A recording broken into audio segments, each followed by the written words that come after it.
This is the Lone Creator YouTube. We hope this video helps. You'll start by signing into Edge with your Microsoft account because sync ties data to that identity. Once signed in, make sure Edge is up to date. Updates fix sync bugs. Enable two-factor authentication now if your account requires it. This prevents future authentication blocks. Then, open Edge settings and locate the profile area. This is where sync lives.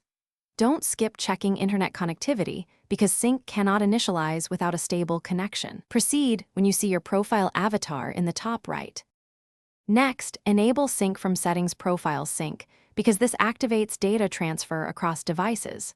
Toggle the master sync switch on, then decide whether to sync everything or pick items like bookmarks, passwords, history, and extensions. Choosing selectively reduces cloud storage use.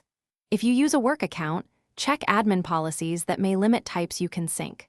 Once you make selections, Edge will start uploading local data. Give it a few minutes to process. Make sure to repeat on each device you want synchronized. Finally, verify sync completed by checking settings for the last sync time and confirming items appear on another device. If something is missing, try a quick fix.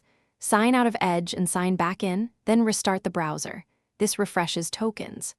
Make sure clock and time zone are correct on all devices because mismatched times can block sync.